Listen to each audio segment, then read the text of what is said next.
Muy bien, vamos a empezar el análisis de datos categóricos con un ejemplo de aplicación en el área genética. El trigo gandial puede producir granos de dos formas. La forma general, la que se da en la mayoría de los casos, es oval, aunque en algunas variedades se pueden presentar otro tipo de granos que son más gordos y de forma más curva. Lo que representa la forma del grano es de interés para los genetistas, ya que se puede utilizar como marcador morfológico en experimentos de mejoramiento vegetal. Un grupo de investigadores está interesado en determinar si la forma del grano está gobernada por un gen dominante. Entonces, para comprobarlo, decide efectuar un cruzamiento entre dos líneas parentales, P1 y P2. Una de estas líneas va a tener los granos ovales y la otra va a tener los granos curvados. Las dos líneas son homocigóticas. Y a partir de una primera generación F1, que va a ser una generación híbrida, efectuar un cruzamiento y obtener una segunda generación filial F2. La pregunta entonces es, desde el área de lo que sería genética mendeliana, ¿qué proporciones genotípicas y fenotípicas esperaríamos obtener si el gen fuese dominante? Vamos a repasar un poquito de genética.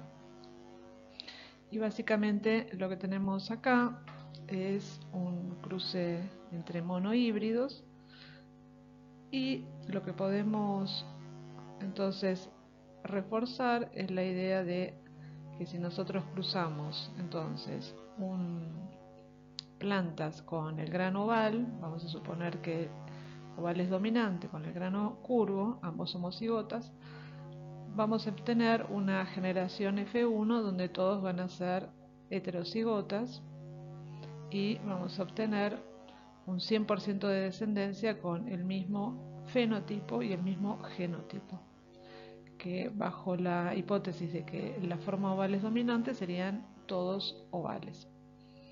Y a partir de un segundo cruzamiento entre estos híbridos, tendríamos la situación de acá abajo y por lo tanto obtendríamos una generación F2 donde la proporción de plantas con granos ovales sería 3, son estas que están acá, versus una, el homocigota recesivo, que sería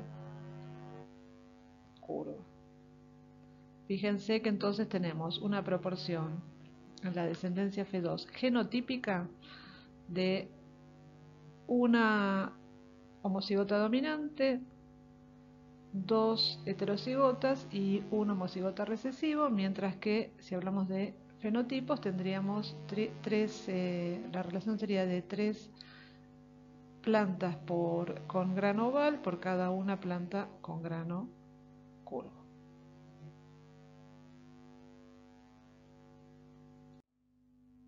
Bien, en este ensayo, a diferencia de lo que venimos haciendo hasta ahora, lo que se registra, como en muchos otros estudios, es una variable de interés categórica o cuantitativa, ¿sí? Fíjense que en este caso, por ejemplo, estamos registrando fenotipo o genotipo, pero hay distintas situaciones.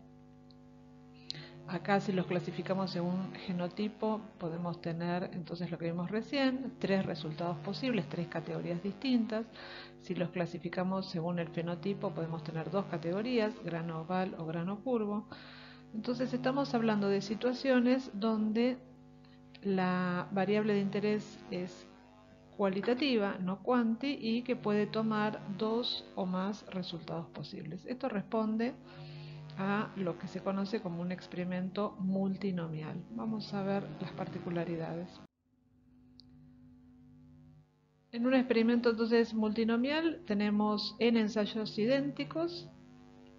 En cada uno de esos ensayos, que en este caso sería comprobar el genotipo o el fenotipo de cada planta, vamos a obtener una y solo una de las categorías posibles, es decir que las categorías tienen que ser mutuamente excluyentes. Y vamos a definir pi, que es la probabilidad de de que el resultado sea una determinada categoría. Es decir, que vamos a tener una probabilidad para cada una de las categorías y además suponemos que esa probabilidad se mantiene constante de ensayo a ensayo. La suma de todas las probabilidades debe ser 1. Como decimos, los ensayos son independientes y si pensamos un poquito, todo este punteo es muy parecido a lo que hemos visto para la distribución binomial, con la única diferencia de que ahora no tenemos dos categorías posibles como en la binomial, sino k categorías posibles. Es decir, que podemos pensar al experimento binomial como un caso especial del multinomial, donde en particular tenemos solo dos categorías. Bien, entonces recordemos, nosotros queremos determinar a partir de esta propuesta si la forma del grano eh, está determinada por un gen dominante o no. Entonces, este tipo de cuestiones, de pregunta de interés, representa a lo que se responde a partir de las pruebas de bondad de ajuste. En las pruebas de bondad de ajuste tenemos entonces una única variable aleatoria categórica,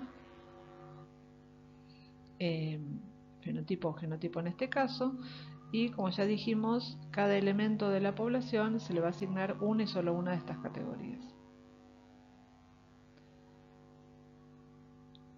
En segundo término, para cada una de estas categorías nosotros contamos con un valor preconcebido, un valor supuesto, un valor histórico, es decir, algún valor que salga de la teoría, que salga de datos históricos, es decir, que las probabilidades que se asignan a cada una de estas categorías no salen obviamente de la muestra, sino de algún supuesto previo. En este caso, por ejemplo, nos podríamos referir a las proporciones genotípicas o fenotípicas esperadas según la primera ley de Mendel.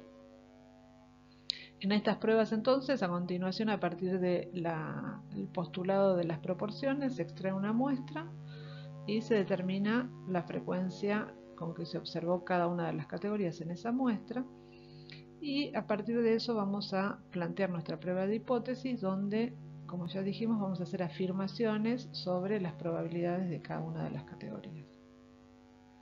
Vamos a verlo en nuestro ejemplo.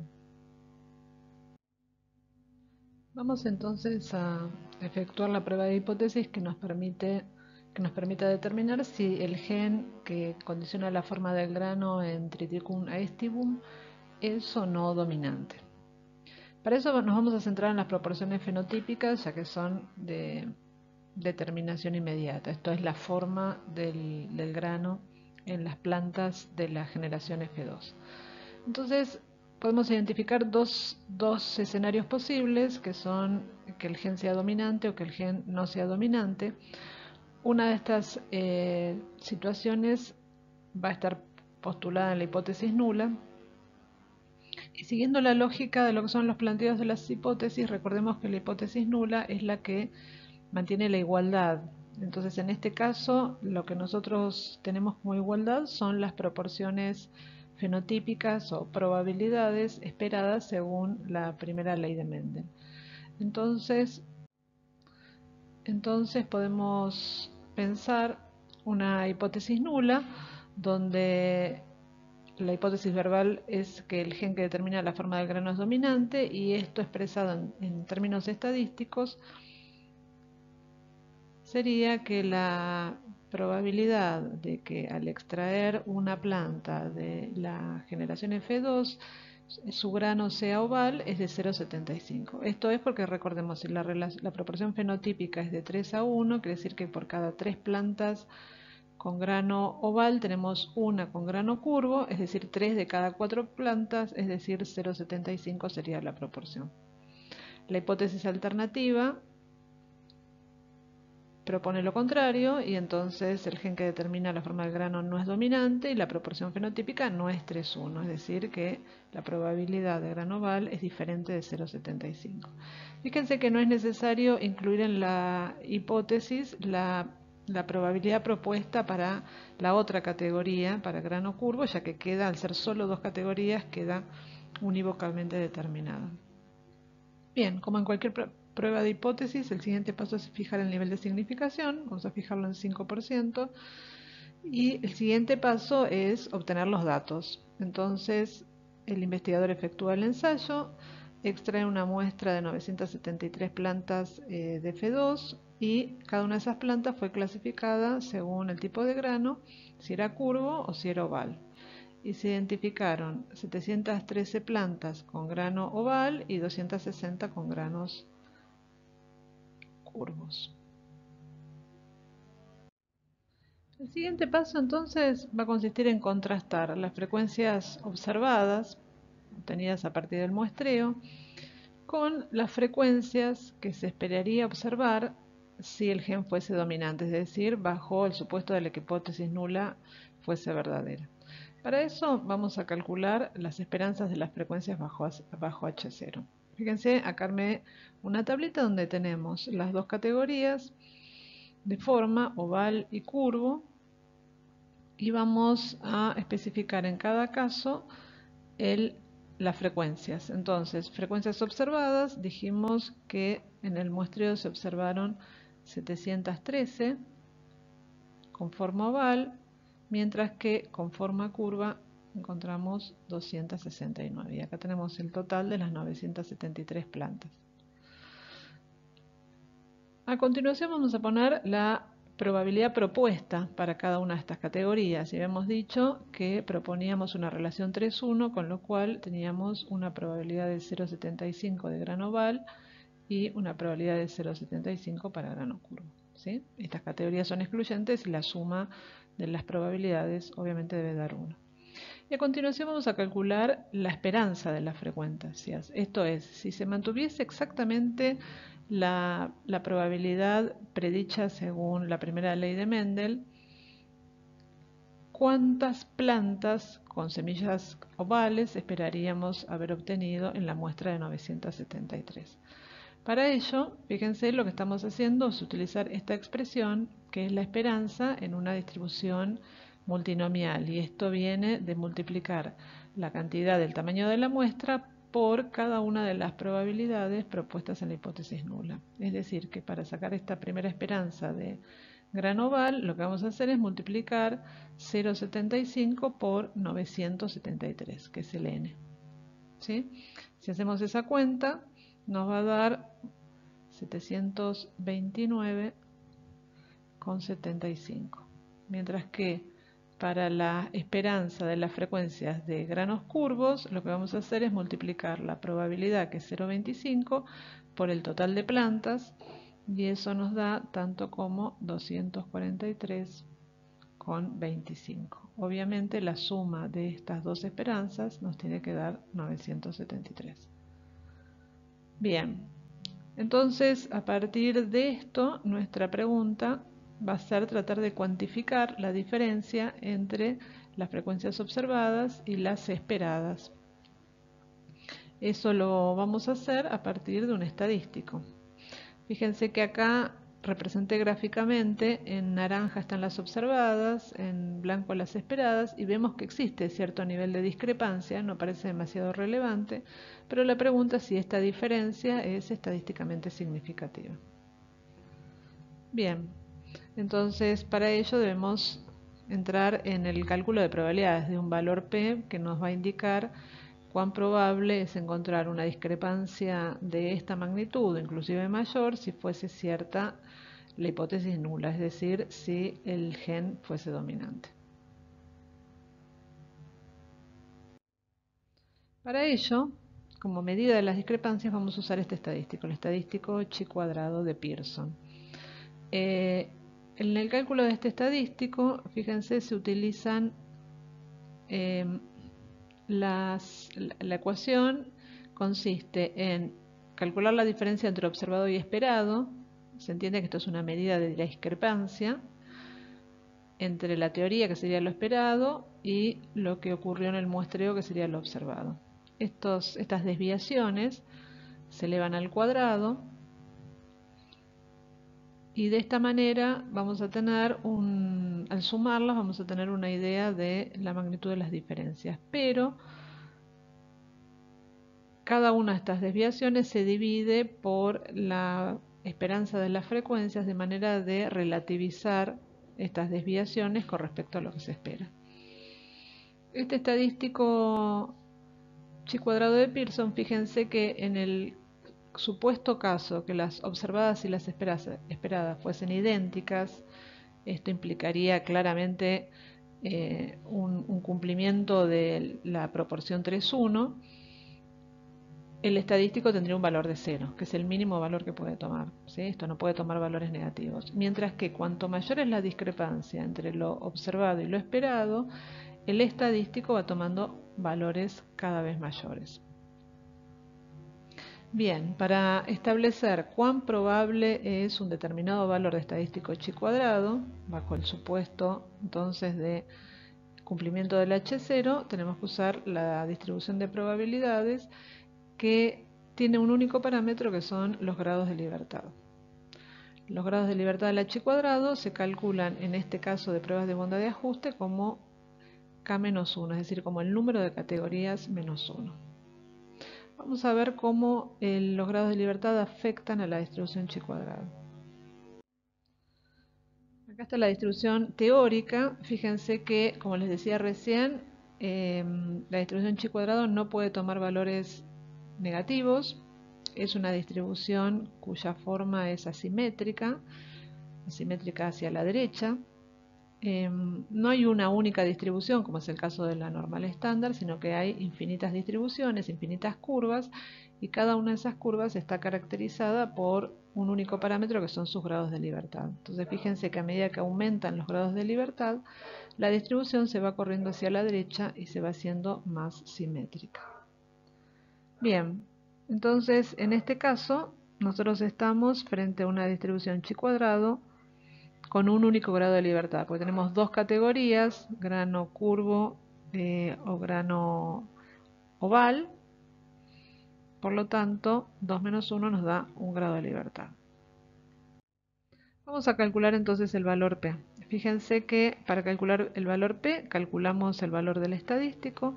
Para ello, como les mencioné anteriormente, hacemos la diferencia entre lo observado para la primera categoría menos la esperada, eso se eleva al cuadrado y se divide por la esperada, y lo mismo lo repetimos para la otra categoría. Cuando efectuamos la cuenta nos da un valor de 1,54. Para decidir si este valor es lo suficientemente extremo para rechazar H0, entonces calculamos el valor P, que va a ser la probabilidad de que una variable chi cuadrado con un solo grado de libertad tome valores de 1,54 o inclusive mayores. Gráficamente lo tenemos aquí. Fíjense que estas pruebas siempre van a ser pruebas en las cuales el valor P se calcula como un área a la derecha, ya que valores cercanos a 0, es decir, a partir del estadístico hacia la izquierda, son valores, cuantos más bajos, valores que no contradicen H0, ya que la discrepancia entre lo observado y lo esperado no es grande. Bueno, si calculamos el área rosada, que está marcada acá, nos da una probabilidad de 0,21. Y ahora efectuamos la conclusión, ¿no?, con el procedimiento habitual, y esto es contrastar este valor P con el nivel de significación, que era del 5%. Como nuestro valor P no es menor a ese nivel de significación, no tenemos evidencias para rechazar H0 por el momento. Por lo tanto, podemos decir a partir de este ensayo que no hay evidencias de que el gen no sea dominante. Es decir, que por ahora vamos a suponer que la dominancia sobre la forma del grano es completa. Y tenemos, entonces, postulamos que la relación 3,1 en la filial F2 es aceptable. Obviamente, recordemos, como en cualquier prueba de hipótesis, podemos estar cometiendo un error, en este caso un error de tipo 2, es decir, suponer que para este carácter y en esta especie se mantiene la relación 3,1 y el gen es dominante, cuando en realidad no es así.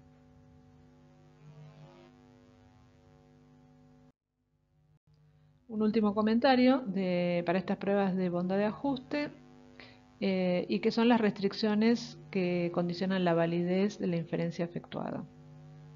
En primer lugar, la muestra tiene que ser aleatoria, que en este caso ocurrió. Tuvimos una muestra de 973 plantas elegidas al azar de la filial F2. En segundo caso, las observaciones deben ser independientes y esto implica que el fenotipo que observamos en una planta no condiciona, ni aumenta ni sube la probabilidad de que el fenotipo de otra planta sea el mismo o distinto. Y la última restricción que tenemos es que la esperanza de las frecuencias debe ser mayor o igual a 5, es decir, para que la aproximación, para que el estadístico,